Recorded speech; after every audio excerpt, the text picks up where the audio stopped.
Welcome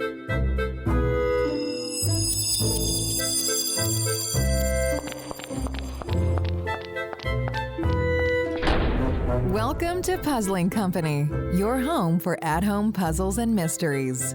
Here are your hosts, Jared and Zach.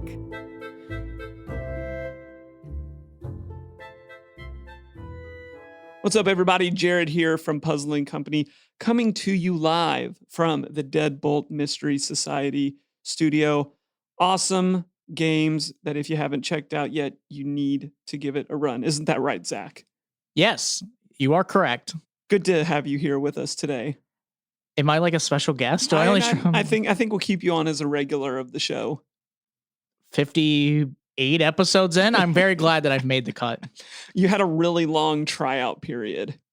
Did I make it? It sounds like I did. Yeah, I think the feedback is out and people like you. I'm glad that after 58 episodes, we've confirmed it. But I am glad that people like me. That's great. Yeah, that's always a good start.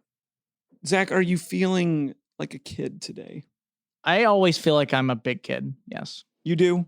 Yeah, I think I generally feel like I'm at times 8 again all the time. Well, that's good because today we will be covering Dig It Up, Crack the Crate, A Dragon's World. Oh, okay. Which we had a lot of fun playing, actually with more than just Zach and I.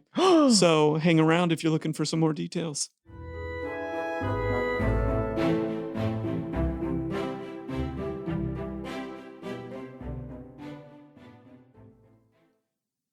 Jared, how do they do it? How do they do what, man? Scarlet Envelope every month sends me a new game with a new story and new formatting, but it all works so well. Dude, I know. It's like 1 month I'm catching a serial killer in the 50s. Right? But then when another one, we had to stop the second galaxy war. I know. And then the next month I'm trying to rescue a dragon in the medieval kingdom. It's just crazy that every month they keep sending out a new game that also leads up to like this crazy secret society element. It's a gift. I don't know how they do it, but here's what I do know. If you want to go to scarletenvelope.com and use code Puzzling Company, all one word, you can get $10 off their catch-up bundle, which is a whole series of 13 games. Or you could just sign up monthly and journey with it. They're so fun. I'm so excited for the next one. I can't wait. Well, welcome back, everybody, to Puzzling Company here in the Deadbolt Mystery Society studio. Zach, I'm going to throw it to you to tell us all a little bit about the crew, the very intentional group of people that we decided to go on this adventure with today. Yeah, so just like Nick Fury, there was an idea to create this group of people. So we decided that to play Crack the Crate, A Dragon's World, we needed the best crew. So of course, Jared and I are required to be part of that crew. We have to be, you know. We're reviewing the game. We got to be a part of that. Of course, we got to be.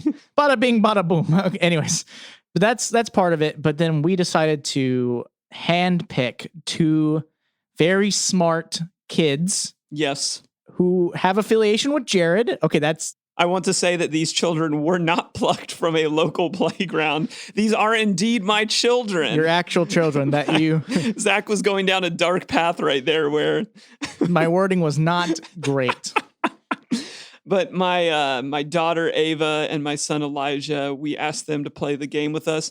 At first, I will say they were not super excited. Yeah, you told me that because you were surprising them that we were going to have like an event to do. I told them the day before, hey, when you come home from school tomorrow, I've got a surprise for you. Yeah, and you told me that Ava's reaction to learning that it was a game or a board game that she was like, oh. She was like, okay.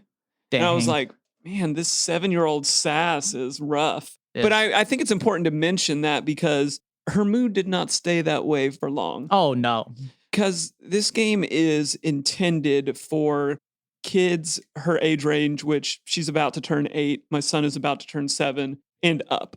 Fox says that it's for 8 and up. The target audience for this game is families, but specifically with younger kids and then like parents. Absolutely. Well, Zach, tell us this then. How does the game work and what makes it so kid-friendly? Yeah, so how the game's formatted is that you get this gigantic crate, and inside of it is a bunch of different things. There are 3 different smaller crates inside that seem a little big and weigh a little bit, as well as some instructions. You get some different books. One book is like a narrative thing that has some lore about the dragons. There is some supplies you'll need, like some tools, some paper, some story cards. But how the game functions is that you will be presented story cards and you will read them, and it'll give you kind of the background and narrative of the game. And as you do them, it will tell you like which of the crates you should start on. So I believe in this game, it's like the red one you start with.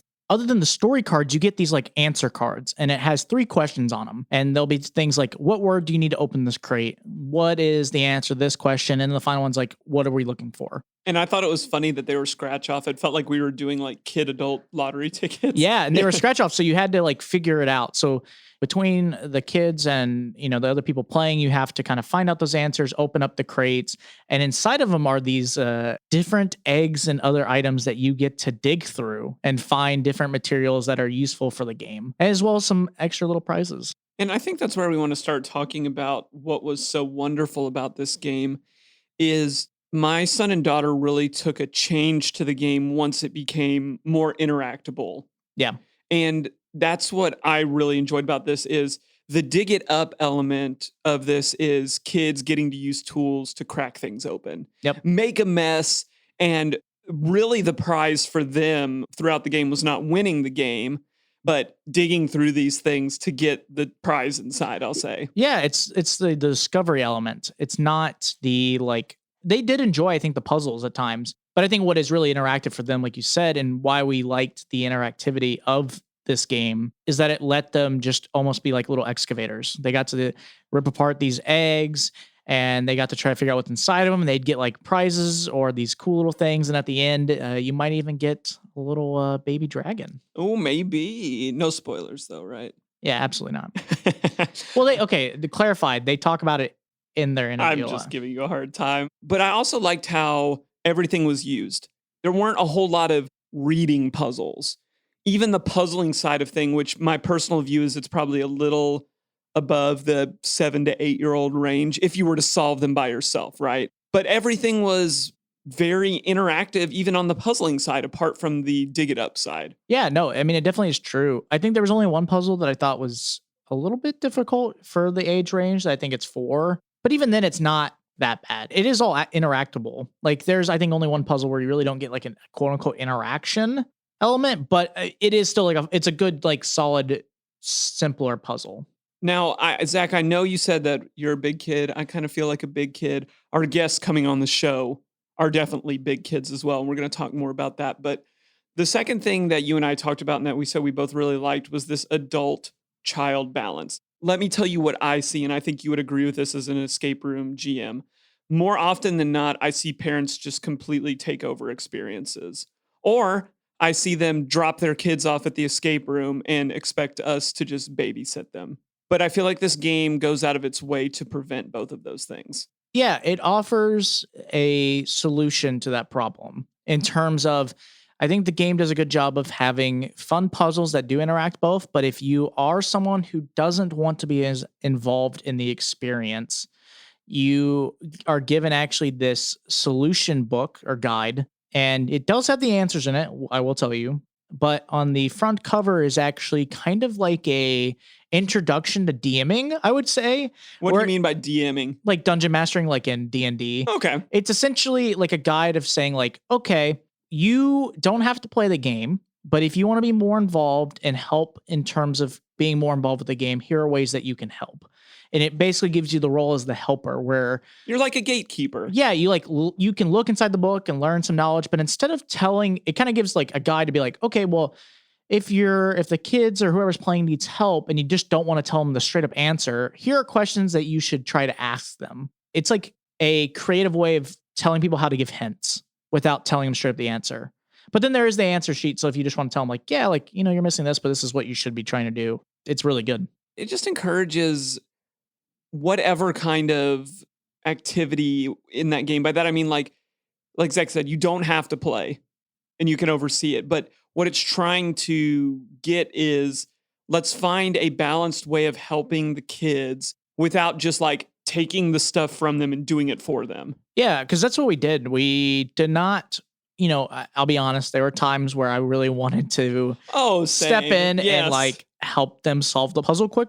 But it was really enjoyable watching them work through it and seeing their like little minds like tick and have the ahas of like figuring out like, oh, that's a cool key that goes with this, or like, oh, like the box has this picture on it. Like it might be more important. And you're like, yeah, like you're getting it. And it was really fun to try to like step back and let them just be creative and try to solve the puzzles. I have a personal hope in my life that my kids will love puzzles as much as I do. And maybe if escape rooms are still around when they're in their 20s, that they could take their old man out to an escape game and we can all play an escape room together. That classic, like, I hope my kids love what I do type of thing. But I think this is a great game to like introduce kids of this age into this, because most escape rooms are not made for them. Yeah. Most games that you and I cover on this podcast are not made for them. Yep. But we're starting to see some more opportunities for kids to get involved in puzzle solving, riddle solving, mystery solving. And I really like that. And I felt like this game attacked that well to say like, the point of this is the kids. This is not like, if you're an adult listening, I probably wouldn't go out of my way to pick this game up. Right? Like, I mean, if you're like an expert puzzler and you're looking for a challenge, this game is not that. This is a game to be played with younger people. Yeah. I mean, it's the target audience is literally a family of like 2 adults and kids. Yeah. Our third like really amplifies this, and you talked about this a little, but I like how they visually handled the solution guide. Yes. Because you could have written it out, but they did a really good job of showing you. Tell me a little bit more about that, Zach. Yeah, so inside of the solution guide is literally the answers to all the puzzles. Now, like Jared has presented, it is not written out. It is purely pictures. So they show you exactly like one picture that shows the answer, and then they put like words underneath it. Like they might put like missing thing equals this. So they directly tell you like, this is what it should look like, and this is the answer. So it's very simple in terms of even the kids could look at that solution guide and be like, okay, I get it. Right. So I really like that.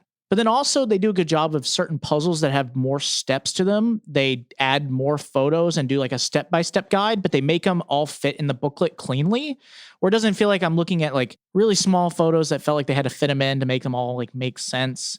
It felt like they did a good job of formatting the solution guide / hint system of the game to like present it well so that everyone can see it pretty clearly.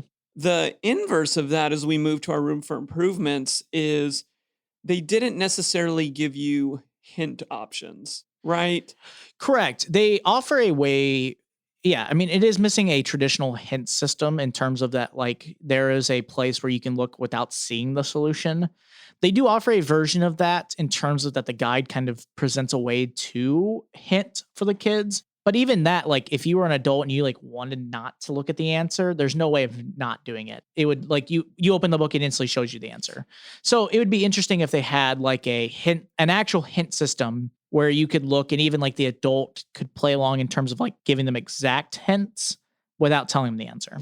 And I think also in talking with the creators, they're working on fixing that as well. Like they recognize that, oh yeah, that's a good point. Like, and they're working with the bigger corporation that produces the game to fix that. But it is something to be pointed out as the game exists as of today that it doesn't that. And we point that out in a lot of our other games. And I think we owe it to point it out in this game as well. The other weird thing that we ran into is you can outpace your experience in this game if you're not careful. Yes, the game is made for that you would take time on certain elements. So as an example, the specific mechanic that is the most, I would say the biggest part of the game is the dig it up feature, or the mechanism that is created that you are like breaking apart this egg using different tools, right? And there's things inside of it that you need. You have to soak it in water. That is like I say a mechanic, but it is something you have to do in terms of it tells you, hey, soak the egg in water for some time while you're solving these puzzles. And the game wants you to solve those puzzles while the egg's soaking so that it becomes soft enough that you could break through it. With these little plastic tools that you have. Yeah, correct. So it makes sense that they have to try to format it in terms that there is enough time between. But what we learned is that the first one we did, the pacing was really good, no issues. But then we noticed, like, in terms of how me and Jared play, we just noticed we didn't have enough time. So we were trying to make sure we get the full experience in with the kids we wanted to speed up the game a little bit. So we decided to help them solve the second crate a little faster than they probably would have. And what we found out is that we did it so fast that the egg wasn't soaked enough that it could break easily. Yep. And we had to then use, in essence, the same amount of time. Yes, just waiting for the egg to soak up enough liquid to become breakable. Yes. So that is something that you have to think about. It's hard because it's a mechanic that's kind of on you as the people playing, but it is something just to take note of, that you should take your time, try not to rush the experience, because there are mechanics in the game with the dig it up part of it that it's required that it needs some time to wait. Yeah, and I don't think I would call this necessarily a room for improvement, more of just like you said, like be aware. Yeah, you just have to know. If you're the adult playing this with your kids, allow that time as the game was created, allow that thing to soak in there and give your hints accordingly to when you stop seeing it bubble so much. Yeah. The last one is not really a room for improvement, just to be aware of, but Zach, there was another party present for this game. And I'm not talking about my littlest son, Briggs. There was another person around that had some comments. Yes, Jared's wife, Allie, love her. She's great. She was there, and she noticed that, of course, with the dig it up mechanic, you do rip apart this like egg, and it makes a mess. Now, I will tell you, the game very clearly tells you you will want a tarp or something to cover your table or wherever you play this game, because it will make a mess. That is what you need to know. This game is a mess when you start to destroy the eggs. Yes. And get the things that are inside. So make sure that, just know going into it that you will make a mess, and even putting down tarps, especially if you're playing with young kids. We put down tarp and and I think you did like a trash bag.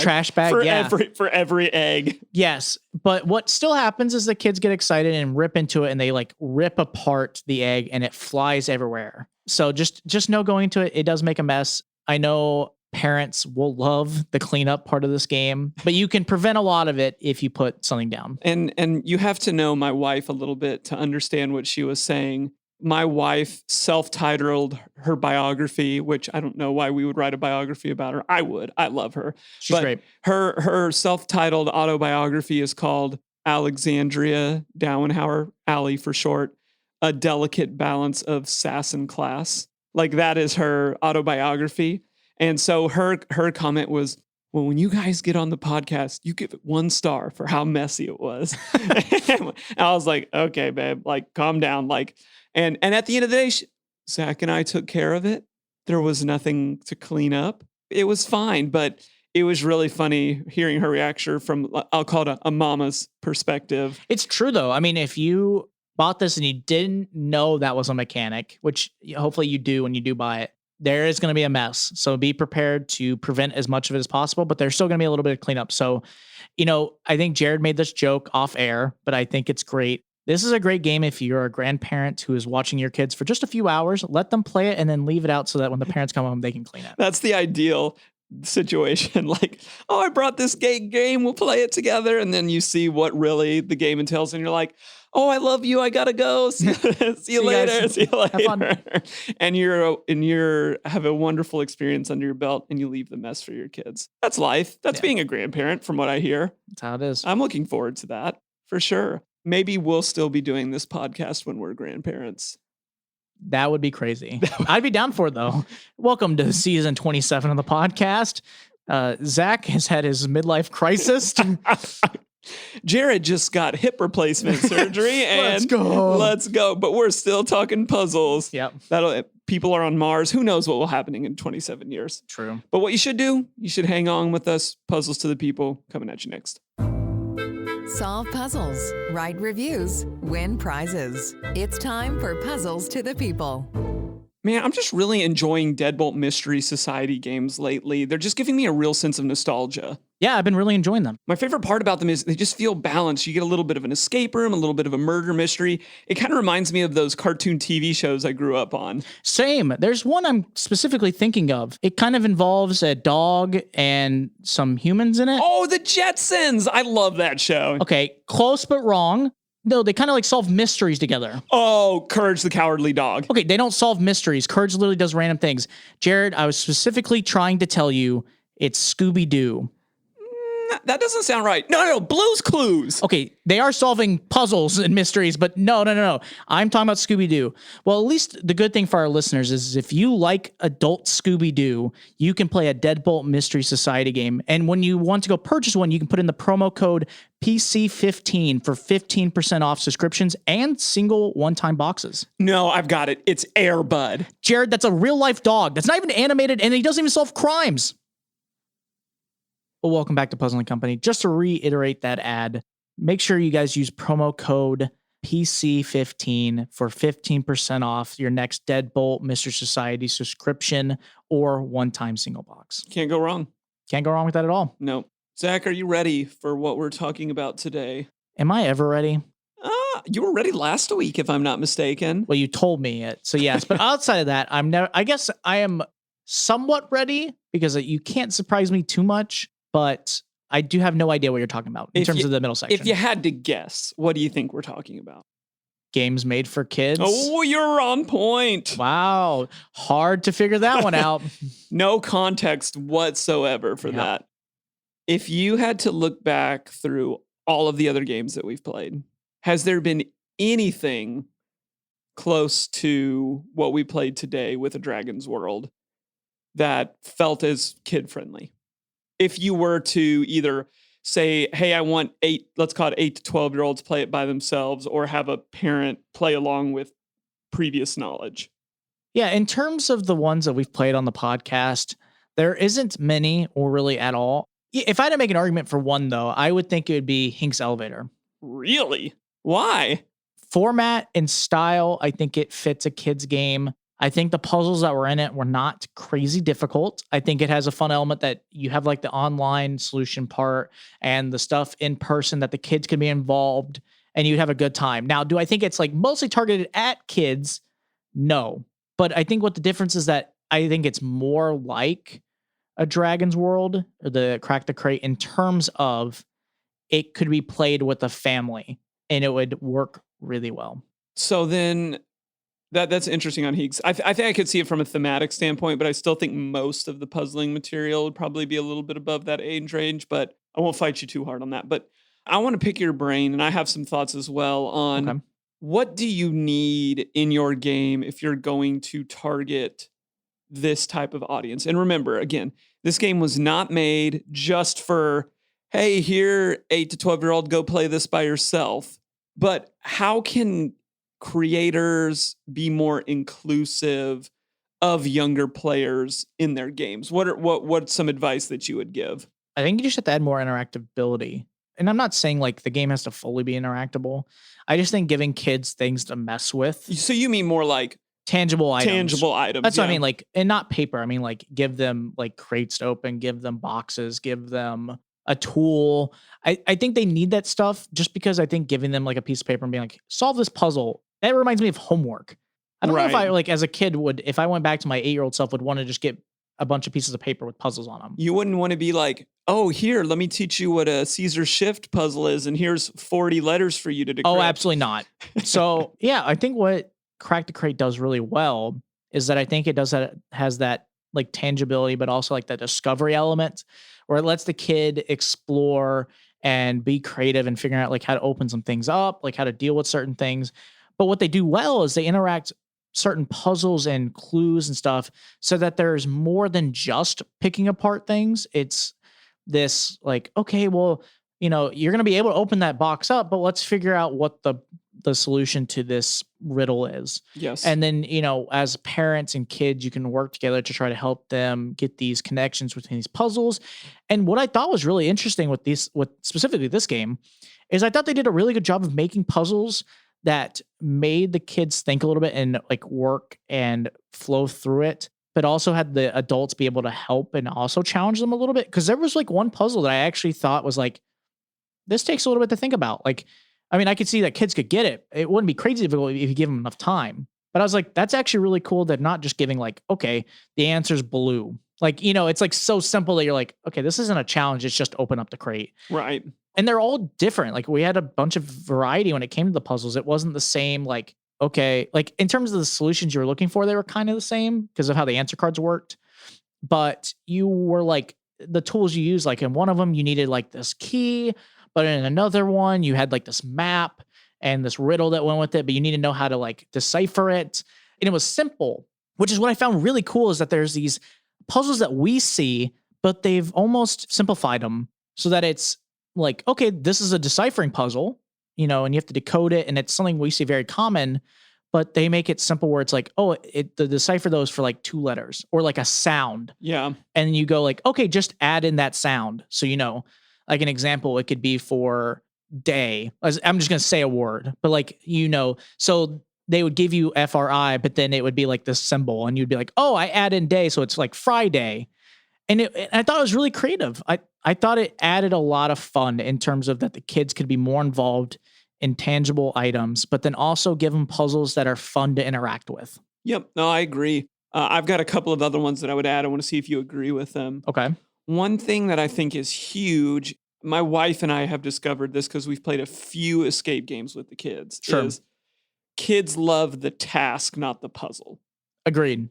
So if Allie and I can figure out the puzzle, which is more often than not above their heads, but we tell them like, oh, hey, go throw that knife switch up, or, hit the green button, then the red button, and the blue button. Then they love that. Then they're fighting each other to be able to input answers or mess with the mechanisms. Yeah, no, it's great. I mean, that's what we saw in our game was that we basically like would help guide them at points to solve some of the puzzles. But every moment that it involved an egg and the dig it up mechanic or opening up the crate, they really wanted to do it. Yes. Literally, Elijah and Ava would get up from their seats and try to go more towards the item. And, they'd get upset with each other. They're like, hey, I've had this for like 20 seconds. I want to keep it more. Don't let him like have a chance yet. Or like, they were like, well, what if they answer it though in the time that they have it? They were like getting upset that they couldn't have it all the time. And that's how I feel like I knew that Blue Matter nailed it is my kids were fighting over it. Yes. Like clearly you've got them hook, line, and sinker. They were engaged from the moment we started opening up the boxes, and then they saw that first egg and it was game over. Yes. The other thing that I think you have to play for with kids is more of the aha moment and not necessarily the moment of solution. Yes. Because kids latch on to that. And that aha moment comes from the moment of connection. Yes. So as soon as my son said, oh, this picture is here, or this amulet, it goes here, that was as fun, if not more fun than coming up with the solution that we needed to move the game forward. Yes. So I would say one of my words of advice would be like, play towards those big aha moments. Agreed. With kids, because that is more meaningful to them. And honestly, their theories were important to them. Yes. Like, oh, this is this shape and this, and some of them are for far off left field being a parent. But I'm like, how many times do Zach and I sit in here and come up with some left brain theory for solving more of a in-depth, wordier puzzle, yada, yada. But I think we all just lose sight of the fact sometimes that we're just bigger kids. Sometimes it was difficult for us to play in terms of like we wanted to speed up things because we knew what it involved in the answer. But like we had talked about, it's really fun watching their little brains work it out. Like I had as much fun sitting there watching them as when I usually play because it was fun like seeing like almost younger me like try to do this. That was really cool. They got the aha moment. Like they're enjoying this. They get to have the experience that like I wish I potentially would have had if I had this game when I was like that age. And I think they'll remember it. And the other thing that I think is super important is there's got to be that McDonald's toy moment.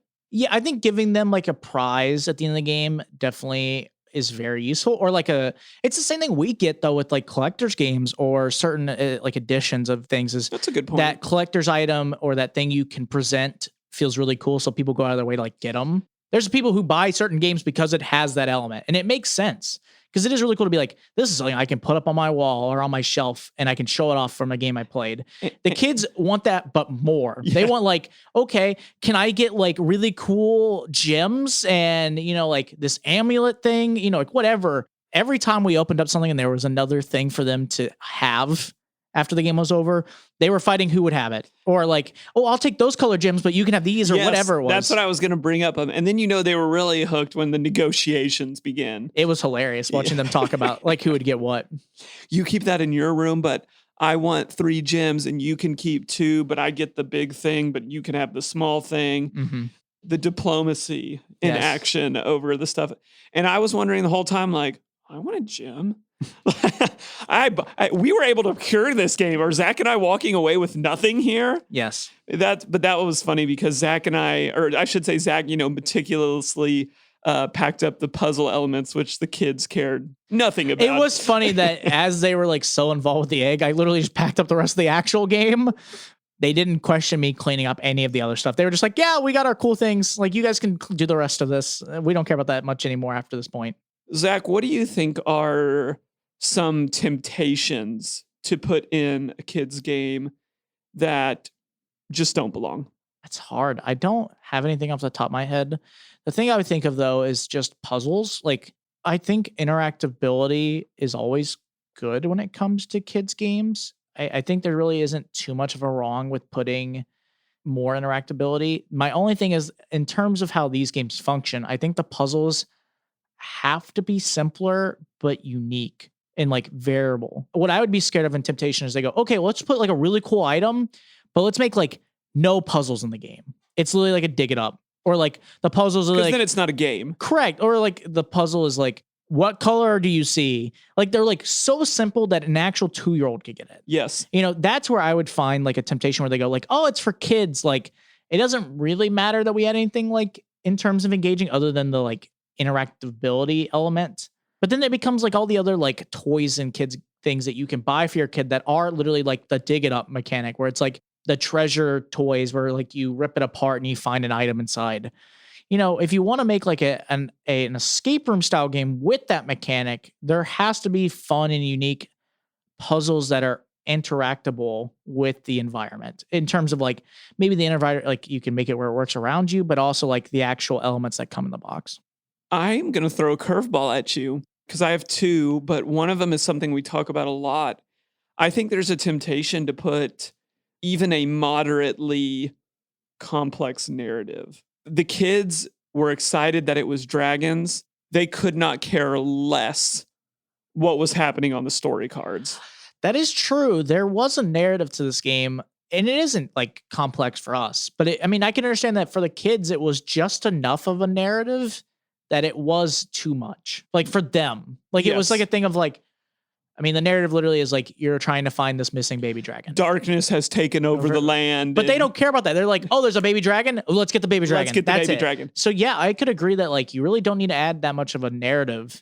You literally can make it pretty simple. And as long as that like what that thematic narrative is engaging to a kid or a younger, like a young teenager, whatever your target audience is in terms of like the kid range. The other pitfall that I felt like as I was talking through this in my head, I was like, I think I would have a tendency maybe to build a game that I thought was on level, and it might come off to kids as like condescending or talking down. Yeah, I could see that. To them. Like, I don't think you spare them the complexity, right? Because more often than not, what I have found with my children is that everything is a learning opportunity. Yeah. Right? If something is too hard, we treat that as a learning opportunity. If we're successful in something, we do it. But what I think annoys kids and adults alike is when the other day I put my son Elijah as a joke in Briggs's little dinner seat. Yeah. And you would have thought that I like said something super offensive to him. He did not want to be treated like a little toddler because he's in the 1st grade now. You don't want to be talked down to. Like, it doesn't matter who you are, what age. It's not fun. If someone did it to me, oh boy, is it a fun time. Kids can sense that very easily. So I felt like most of the puzzles in this game were above them, but I think they were okay with that. Like, I think it would have been worse if it was like super dumbed down. Yeah, if it was like a connect the dots and what picture does that make? Yep. Or no, I agree. It definitely is an interesting element because just like kids and adults, you have to find that perfect level that it challenges someone, but not enough that it makes you feel stupid, but also not easy enough that you feel like it's a joke. Yeah. That's a really hard balance for a lot of people because especially with kids too, is like the moment that the kid doesn't want it, like it's too hard for the kid, it's over. The whole experience is over. Because for them, I don't think it's like an adult where you're like, you take in more into consideration a lot of the other elements. Where you're like, oh, I paid like $30 for this. I like put away time for this. Like you would still be like, I don't want to play it really anymore. And you could make that because you're the adult in the scenario. But like kids, the moment that it's too difficult for them and it's not fun, that is the worst experience for a kid. Yeah. Because that is all of their fun instantly gone. Like I even know that when we talked to the creators a little bit about it, it's like you never want to see the kid just like give up and let the other people like play the game. Because that's not the point of this. No. Like you want it to be just difficult enough that it does challenge them and makes them learn and have fun and have those aha moments, but not easy enough that they go like, oh, this is like made for little kids. Right. Yeah. Because it's the experience is already engaging enough. And I find that when I play video games with my kids, like we played a lot of Luigi's Mansion 3 together. Yep. And the most thrilling part of that game for me was, oh, there's some dope puzzles in here. Like the story is cool. They couldn't care anything else but about chasing ghosts. Yep. It was all about chasing ghosts, about what King Boo was doing. Mm-hmm. And it's that level of excitement and in some case chaos. Yeah. That really sucks them in. I think those are good overall. I'm sure there's more. If you're out there and you've built a kids game, we would love some more pointers on this because again, we've talked about this in some recent episodes. I think this is an area I'd like to see more stuff in.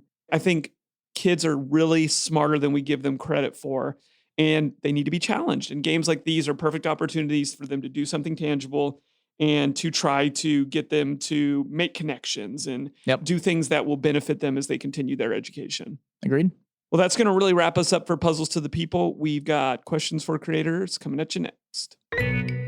There are some awesome people who make the puzzles we love to solve. This is Questions for Creators.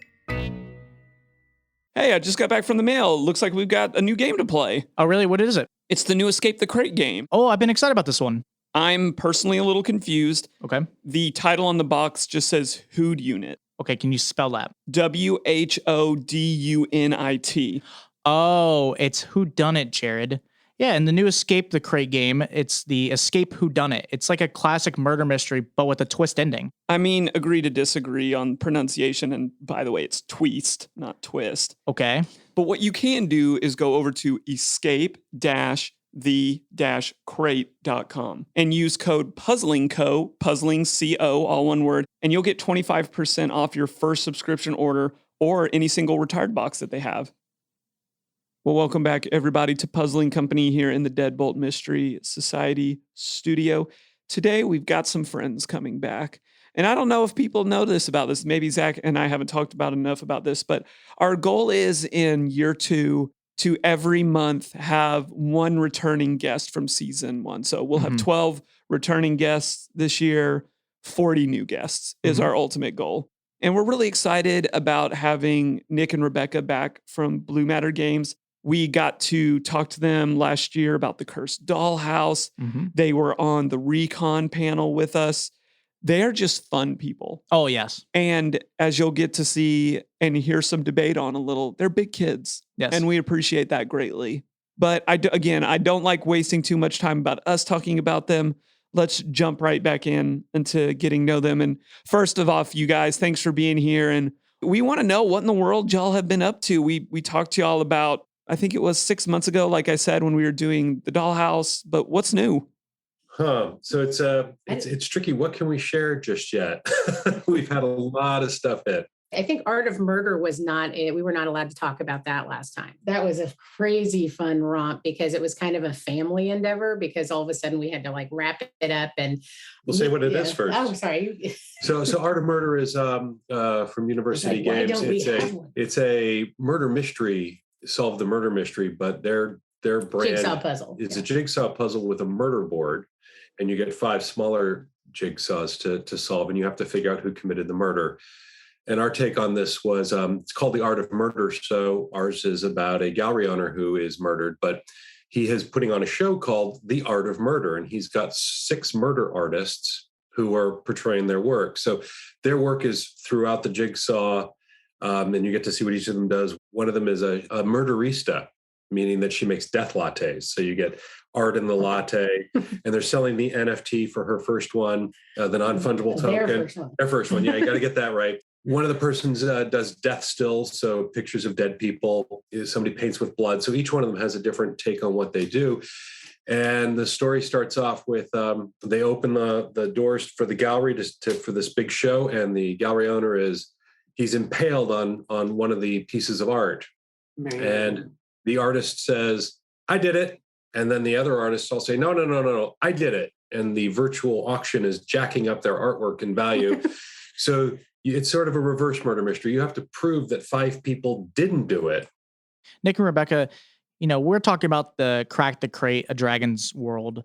We're dying to know how playtesting went for this game. Because it was messy. Oh, yeah. It was super challenging. It was because we were in the middle of COVID as well. And so some of the early play tests on it, I had made some plaster balls. I got some molds for that. And the Dig It Up product is really cool because if you just did plaster, it was like nearly impossible to actually, carve into it. So we were having a hard time gauging that experience until we got some other samples that were actually just blanks that we could just see how that. So it was almost like a 3 in on the waves of play testing. We finally got eggs with something in them. I think we should probably describe for the listeners.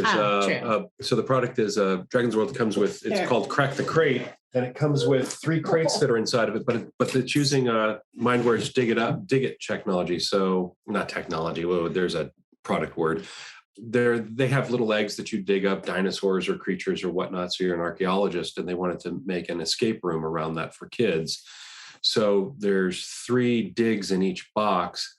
And so that's what you're referring to, is what those digs are. And so it was challenging that Rebecca, what she was saying was she made one, but it was too darn hard. The kids couldn't get into it. So we actually had to hand them the components that were inside. One of them, he took an axe and he has his own axe. That's another story. He's trying to cut. We're like, that could slip. Is your dad watching? But through some of those original, one of the hard ones was they sent us a set to test, and the final egg didn't have. We're promising it was horrible. It didn't have, and they're we're promising the kids, oh yeah, there's a dragon in there, because we thought there was a dragon in there, and we looked like the big liars because there was no dragon. We're like, we promise we'll give you a dragon, really? Yeah. What made the playtesting challenging was trying to really get it to the level of the people playing. So it's designed for a family of 4, mom, dad, and 2 kids, or 2 parents and 2 kids, or a couple more. But the keeping the parents engaged at the right level, because one of our play sets, the parents just walked away. Like they didn't participate. And they had 3 kids. We're like, ooh, this is not the just kids were having some interesting dynamics going between them as to who was in control and who wasn't. So we got to see some fascinating. And then them telling, like, it was that play test was hilarious or uncomfortable. I don't know how because the youngest. He was 4. No, he was 4. He was 4, and he nailed every single puzzle. He actually was like, that's the answer. But then his older siblings ignored him. And so it was just this fascinating, like study on sibling order, because we're just like, oh my God, this kid has nailed it every time. But you can't say anything while you're playtesting. So you're just like, And then also getting the puzzles to the right level. So because the last thing we want is for kids to feel dumb. What you can put together for adults is a little different than, last thing you want to do is to have a child accept, that was for me growing up. That was one of I had to get out of my own way as an adult, because there were things that I was dyslexic as a kid. And in the 70s, they didn't really flag it. So I just assumed I was stupid. And not until I was like 30 did I find out that my mom's like, oh, you were dyslexic as a kid, but we had you fixed. And I was like, interesting. Because back in the 70s, you go to crawling school and they fix that for you. And so it's like, for me, I was like, we have to be very careful, because the last thing we want to do is have a child sit back and let the other kids solve it, because somehow they feel dumb because they didn't get it. So and so we came up with the main thing we learned from doing this project was normally in an escape puzzle product, it's all about solving. And what we realized is that for this, it needed to be about discovery. So, and that's a subtle difference, but it's huge. It is huge. Oh, we discovered that there's a new way to do things. We discovered that there's this element that I didn't understand. So it's more about learning something, not learning, but discovery just captures it. Discover a new way to do things. So part of our pitch was to say, it's really one line. It's like, yeah, it's an escape room where you get to 8-year-olds get to rescue a baby dragon. Yeah. It's like, do I need to say any more? And that's what we were really focused on, was that experience and trying to remove with the playtesting, it was removing every barrier out of the way of that experience. Because some puzzles, they necessarily have to, if they're going to be for an 8-year-old, they're not necessarily going to challenge a parent. But we're trying to go for that age appropriate. And yet be challenging enough. And yet, yeah, it's an interesting line to run. Yeah. So what was it like integrating and working with Dig It Up to create this experience? We were so excited when they brought it up to us, because to build an escape room, you can only put so much in the box. So the idea that you could actually have this really cool interactive aspect to it. Yeah. What they said was, we want something with the eggs. And so we came back with like four ideas. Proposals. Yeah. And FYI, we're working on number 2 right now. It's what we call the sandbox, is with that, normally any idea is possible. And that's a little hard to push up against. So as soon as we get the sandbox, it's like, okay, now we can pile that sand really high and make the castle. So starting with that. So they were like, okay, it has to, if it's going to go in the egg, it has to be smaller than this. And so we had kind of asked it. So we're like, oh, how could we put something that's going to flow the story along, that's going to fit in the egg, that has to be used with maybe 2 puzzles. And so we really kind of worked through that. But there was a step before that, which made it really challenging, was that it takes a certain amount of time. You have to soak the egg in order to make it soft enough to dig. So we had to design it where you got the egg early enough to put it in the water while you solved another puzzle. That puzzle had to be long enough to let that egg soak long enough. To keep the time. And then when you're doing the egg, and the star of the product is the dig it. But right out of the gate, if it takes 10 minutes to dig each egg, and we have an hour and a half or 2-hour experience, we've already got a half hour is dedicated to digging, and then we need another half hour for soaking. It really set a framework that we had to build around, that each crate needs to take you a certain amount of time before you open it. So then you put the egg in the water, and then you solve the next puzzle, and that puzzle has to take a certain amount of time. But we also have to accommodate people who get them very quickly, or people who take a little longer. That's really what was hard, was the pacing, to create that flow that kept people moving and not looking around and getting bored. So in season 2, we always ask our guests a question to get to know them as a individual or as a puzzling pair a little bit more. And I want to know, between both of you, who's the big kid? Who is the one that you would label as like, this is not an adult, but this is a 40-year-old child, whatever? Is it Nick or is it Rebecca? What would each of you say to that? Depends. I would say maybe you're the bigger kid. I might be the bigger kid, but there's a part of me. I egg him on though, so I don't know. We used to say that I was always 8 years old, but then I realized that I could be as old as I am and as young as I've been. And so there's a beauty of being able to go into all those spaces. So At my current age, I got to work on a game that I got to design a game for my 8-year-old self, and that's the beauty of being able to tap in, but also be the adult. Because recently we got stuck on the other side of the Donner Pass, and he did pull out like the cool dad energy. They got those chains on those tires, and so so he can flip flop big in between. Yeah. So, but then again, I don't know. You got. I do egg him on though, because So who's a bigger kid? I'd say you. Maybe. Well, you're like 9 years old, egging me on to be 8. We are very aware of that energy, and that's part of the power, is to say, okay, if we're designing for a young audience, what did I want? And then there's that element of being mature enough to be able to say, or have enough experience to say, what does it mean to make this mass market? What does this mean to make it accessible to more and more people? I read lots of maze books and puzzle books, and what you guys were describing earlier was there's experience with puzzles. So this might be a kid's first escape room that is not at a super high level, where it's like doing a puzzle lock. Once you've done a few of them, you know some of the tricks, you know some of the mechanisms. They don't have the puzzle vocabulary, such as queuing. We've put a color and a color, and those pieces go together. They don't know that that's a tool yet. Whereas you guys, of course, know that. You're like, hey, I see that same blue over here. I bet these two go together. And it's fun to create that experience for the aha. That's really what we're going for, is not to say I got it right, because that's, from my perspective, that's not what puzzles are about. It's about, that's really cool. That's neat. Well, and I think that opens kids' minds to that too, because I think a lot of times kids get wrapped up because of school in being right versus that aha moment. Or that you're supposed to color within the lines. It's a speed contest who does it faster or whatever. So hopefully these will open the eyes to kids that they can slow down a little bit and explore and play. I use the analogy of when I don't like putting a timer on a puzzle because, well, it's like when you eat cheesecake, do you put a 1 minute timer and you have to shove the whole piece in your mouth, or do you take a little while and enjoy it, right? Come on. Of course. And there are puzzles I know I could sit and crack them in 3 minutes, but it's much more fun to explore the outside and take an hour. It's a different way to enjoy them. So the other part about this season is we do a question where you have to choose between Zach and I. And in this game, we know that you're cracking open dragon eggs. And I want to know who you think between Zach and I would be able to open those up quicker.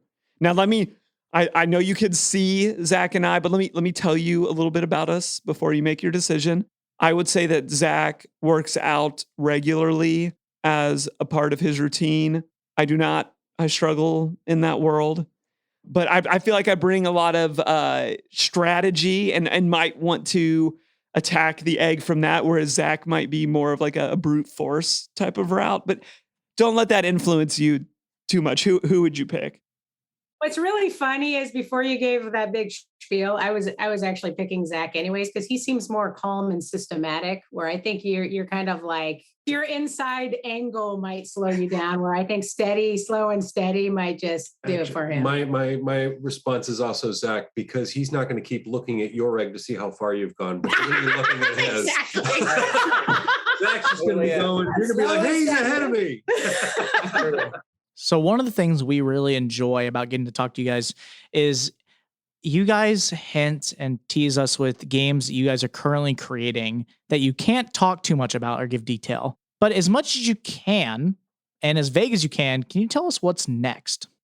Actually, we have one that just came out, was Queen's Gambit, the game. It's been a hoot. It's been really funny to read, because we knew right out of the gate. So it's based on the TV show, and there was I was a huge fan of. So there was a tweet that came out when the board game came out, and the guy said, "So there's a game about chess, right? Right? What is it? Chess?" And it's actually very different. But it got over 500,000 retweets. We're like, likes. That's funny. And it created this whole run that actually the New York Times covered that tweet. We're like, sweet. They covered all the stuff that picked on it, but there were a lot of people that said it's not chess. That's the point. Yeah, but designing the game, we knew out of the gate that we couldn't make a chess variant. That wasn't going to cut it. Chess people would hate it. Mm-hmm. So that was a fun. Yeah, but they're interested in escape rooms. That's a thinking game. It's we based it off of in the TV show when she's. She looks up at the ceiling and all the pieces are moving. So the game is built on that scene. So it's a programming game. You're having to figure out how you're going to move your gambit around the board to scoop up all the pieces and block your opponents before they scoop up all the good pieces. That was a fun sandbox to work in. But as far as like rumors or whatever, so number 4 with Think Fun's coming right on the edge of coming out. So that's yeah. What can we say about that? We just got some. We're starting to see some of the artwork. Crack the Crate we're working on. Yep. And we're working on our next murder mystery puzzle too.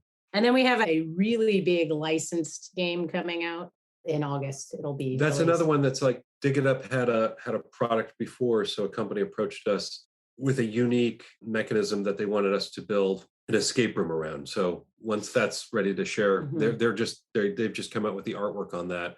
We just want to say thank you guys so much for coming back. Yes, thank you. We look forward to hanging out with y'all in the future. Y'all are just so much fun to get to talk about all this stuff with. Again, these are the creators of Blue Matter Games. You can find them at Blue Matter Games. The game itself, Crack the Crate, Dig It Up, A Dragon's World, is available on Amazon. That's probably the best place that our viewers can find there. Mm-hmm. Go grab a copy there, and that will benefit Nick and Rebecca, as you've heard, as they're working on all of these other cool secretive projects. Yes. Zach, how can our listeners be helpful to us? Yeah, there's a few different ways that you can support Puzzling Company. The first thing you can do is you can actually go support us on Patreon. We have 3 different tiers that you can help and support us with, different levels for differing rewards and things and interactability you guys can do with us playing games. And I got to say this real quick. Our middle tier and our upper tier, we're doing our quarterly event. We do a quarterly event kind of like for all of us to get together and to do something together in the community. We're teaming up and we're squatting up to take on the Cryptex hunt. Yes. So these are the type of things that we want people to sign up to Patreon so that we can all be involved in together. We have some really cool stuff planned for future quarters. And I think everybody should hop in on this because right now we've got a good small team and I'm super pumped to see how we handle it. Yeah, for sure. I think it's going to be a lot of fun. There's 2 other things you can do. You can go to wherever you listen to this podcast and leave us a 5-star review. If that's Google, iTunes, Stitcher, Spreaker, wherever it is that you do listen to this podcast, make sure you go leave us a review. We'd super appreciate it. And the final thing you can do is go follow us on social media. You can go to Facebook at Puzzling Company or Instagram at Puzzling Company to see posts for new episodes, as well as if you ever want to just talk with us and have a discussion, you can email us at contact@puzzlingcompany.com. Well, Zach, we always give a tease at the end about what's coming next week. Mm-hmm. What's coming next week? It's a great question. I'm totally not going to look over at the other table and see that it's Detective City of Angels from Van Ryder Games. I'm super pumped about this. It's a gigantic box as well as it weighs a ton. So I'm very intrigued. I can't wait to dig into this. Again, back to our crime ways here at Puzzling Company. It's half of our heart. And I can't wait to see what's going on with this game. This was recommended to us by someone in the Puzzle People group. They got us in contact with them. And there's going to be something very special about next week's interview, something that we've never done before. So stay tuned and we'll see you guys next week. See you guys. Thanks for listening. Find us on social media at Puzzling Company and online at puzzlingcompany.com. Check back weekly for new episodes. Until next time, keep puzzling.